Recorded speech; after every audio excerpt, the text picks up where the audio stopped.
आप एक काम करते हैं, बिग मार्केट वॉइसेस में आज हमारे साथ सिट्रस एडवाइजर्स के फाउंडर संजय सिन्हा जुड़ गए हैं, उनसे बात कर लेते हैं। Sanjay ji, good morning.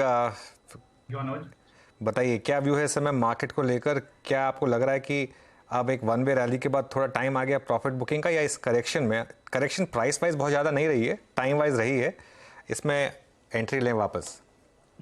तो देखिए अनुज, अगर आप देखेंगे कि जो सबसे बड़ा इवेंट था हाल के दिनों में, हाँ, वो मैं समझता हूँ कि बैक टू बैक एफओएमसी की मीटिंग और उसके बाद एमपीसी की मीटिंग रही। और दोनों मीटिंग के आउटकम मोरलेस एक ही चीज की तरफ इशारा कर रहे हैं कि हमारी जो लड़ाई इन्फ्लेशन के साथ थी वो पूरी नहीं हुई है अभी तक। यानी कि जो बढ़े हुए ब्याज दर के रेट्स थे, मतलब ब्याज दर जो का माहौल था, वो माहौल अभी कुछ दिन और तक बना रहेगा। तो मेरे ख्याल से एक ये मेजर ओवरहैंग जो है वो बाजार पर बना रहेगा। तो एक प्राइमरी फैक्टर इन्फ्लेशन है जो बाजार की आगे की दिशा को निर्धारित करेगी। दूसरा इवेंट जो कि मैं इक्वली महत्वपूर्ण समझता हूँ वो ये था कि जो पहली क्वार्टरली के रिजल्ट आए, हाँ, वो अब पूरे हो गए। अब हमारे सामने पूरा क्वार्टर का लेखा जोखा है। और सबसे महत्वपूर्ण बात, जो मैनेजमेंट की कमेंट्री आई इस क्वार्टर के साथ, वो भी हमारे सामने अब बिल्कुल है।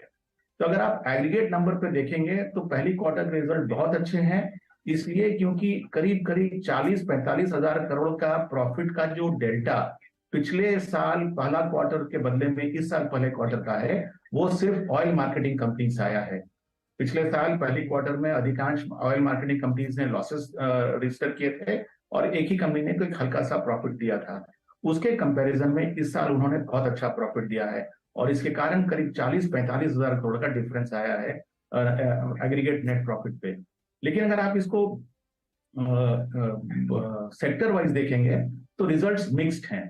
तो इसी के लिए मुझे लगता है कि जो ये पिछले 2-3 हफ्तों में बाजार की चलन है, वो इन सब फैक्टर्स को अपने लेवल्स में डिस्काउंट कर रही है। इन्फ्लेशन की आउटलुक, क्वार्टरली रिजल्ट्स के आउटलुक और मैनेजमेंट की कमेंट्री। तो मुझे लगता है कि इसके पृष्ठभूमि में, इसके बैकग्राउंड में अगर आप देखें तो मॉनसून जितनी तेजी से बढ़ा था, अब अगस्त में उसमें ठहराव आ गया है। तो इसके कारण डोमेस्टिक कंजम्पशन कैसा रहेगा, रूरल कंजम्पशन खास करके कैसा रहेगा, इसका भी आकलन करना जरूरी है। तो मैं समझता हूं कि सरप्राइज नहीं हूं, अचंभित नहीं हूं कि बाजार एक रेंज बाउंड हो गया है। इस रेंज से बाहर निकलने के लिए बाजार को एक इवेंट की जरूरत है जो अभी साफ दिख नहीं रहा। तो जब तक वो इवेंट नहीं आता है अनुज, मेरे ख्याल से बाजार रेंज बाउंड ही रहेगा। संजय जी, बैंकों में अच्छा खासा सेलिंग प्रेशर रहा है, एक रिस्क हो रहा है कि क्या पीक अर्निंग्स निकल चुकी हैं, आपका क्या व्यू होगा? अनुज, हमारे ख्याल से बैंकों में जो सेलिंग आई वो एमपीसी पॉलिसी के बाद आई, क्योंकि जैसा कि एक प्रावधान उसमें डाला गया जिसके कारण लिखा कि बैंक्स में और खास करके पब्लिक सेक्टर बैंक्स के प्रॉफिटेबिलिटी पर दबाव पड़ेगा।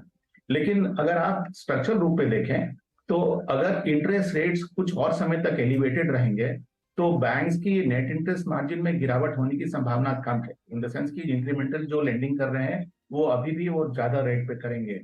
और नेट इंटरेस्ट इनकम, जो कि net interest margin multiplied by the credit growth है, वो तो बहुत स्ट्रांग है। तो जब तक क्रेडिट ग्रोथ में कोई ठहराव नहीं आता, मुझे नहीं लगता है कि बैंक की प्रॉफिटेबिलिटी पर अभी भी कोई असर पड़ने वाला है।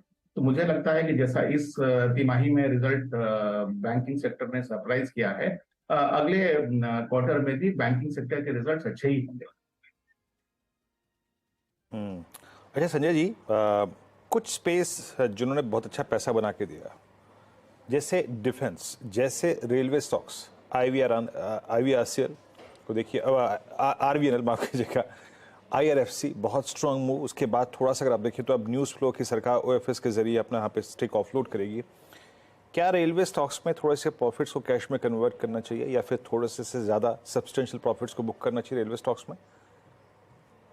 ये टैक्टिकल डिसीजन हो सकता है वीरेंद्र जी, क्योंकि देखिए, जिस तरह से रेलवे और डिफेंस के स्टॉक्स में तेजी आई है, जिस तरह की अभी अनाउंसमेंट आ रही है, और आज खास करके रेलवेज में पीएलआई का अनाउंसमेंट, रेलवे में भी पीएलआई लाने की संभावना मीडिया में डिस्कस की जा रही है, और जिस तरह से रेलवे का मॉडर्नाइजेशन हो रहा है, मेरे ख्याल से इस सेक्टर में इंटरेस्ट और अपॉर्चुनिटी दोनों कुछ समय और तक बना रहेगा।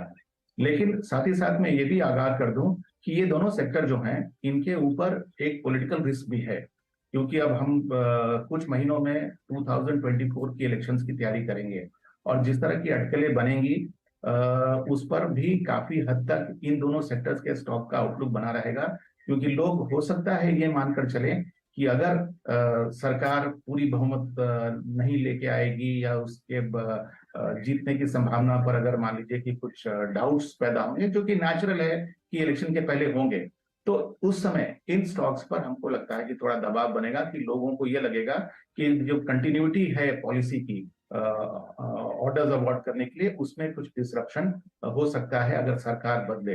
तो इसीलिए टैक्टिकल रूप में आप कुछ समय तक इस अपॉर्चुनिटी को एनकैश कर सकते हैं, लेकिन एक नजर आपकी पॉलिटिक्स पर भी रहनी चाहिए, क्योंकि उसका असर मेरे ख्याल से इनके price performance, stock price performance पर पड़ेगा। अच्छा संजय जी, आईटी पे आए तो आपका झुकाव है क्या आईटी पे? बाकी सब चीज़ें छोड़ देते हैं, सिर्फ अगर आप प्राइस को देखें तो प्राइस ने, स्टॉक्स ने इस पूरे मूव में अप्रैल मई जून जुलाई अगस्त के पार्टिसिपेट नहीं किया। सीधे सीधे comparing the risk reward ratio और जो इन्फोसिस ने अपनी गाइडेंस को कट किया उसके बाद के डिप ने, क्या आपके रिस्क रिवॉर्ड रेशो को in comparison to other stocks, other sectors ज़्यादा बेहतरीन कर दिया है? आप इस तर्क से सहमत हैं?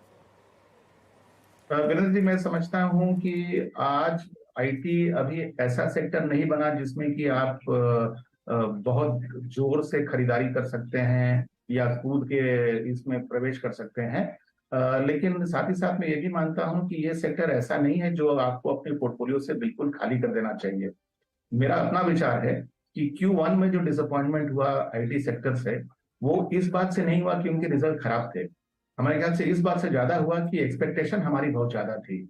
अगर आप रिलेटिव तौर पर सारे सेक्टर्स को रैंक करेंगे और उनकी प्रॉफिट ग्रोथ और रेवेन्यू ग्रोथ को कंपेयर करेंगे आईटी सेक्टर से, तो IT sector bottom of the pile नहीं है, it is somewhere in the middle, probably somewhere on the आधे से ऊपर के उसमें है, ठीक है। लेकिन हुआ क्या है कि एक्सपेक्टेशन चूंकि हमारे बहुत ज्यादा थे तो इसलिए डिसअपॉइंटमेंट हुआ। इनके बाद जो स्टॉक प्राइस में करेक्शन हुआ है उसने इनके वैल्यूएशन को अट्रैक्टिव बना दिया है। लेकिन हम तो जानते हैं, जैसा कि अंग्रेजी में कहा जाता है, beauty lies in the eyes of the beholder. अभी चूंकि बाजार का ज्यादा झुकाव सिक्लिकल स्टॉक्स की तरफ हो गया है और आईटी के प्रति ध्यान कम है, तो कुछ पैसा इधर से रोटेट करके बाकी सेक्टर्स में जा रहा है। तो कुछ समय तक हो सकता है कि आईटी सेक्टर के स्टॉक्स पर दबाव रहे, लेकिन हम पिछले 2-3 दिनों में भी देख रहे हैं कि किस तरह से बड़े बड़े ऑर्डर्स हमारे आईटी सेक्टर की कंपनीज बैक कर रहे हैं। तो मुझे नहीं लगता है कि ये सेक्टर ऐसा है जिसको कि आप पोर्टफोलियो से राइट ऑफ कर सकते हैं, लेकिन आप धीरे धीरे उसको इस वैल्यूएशन पर बटोरना शुरू कर सकते हैं। संजय जी, बहुत बहुत शुक्रिया आज जुड़ने के लिए हमारे साथ और ये सारी बात रखने के लिए। एक बहुत छोटा सा ब्रेक लेंगे और ब्रेक से लौटकर बात करेंगे डीएलएफ की मैनेजमेंट से।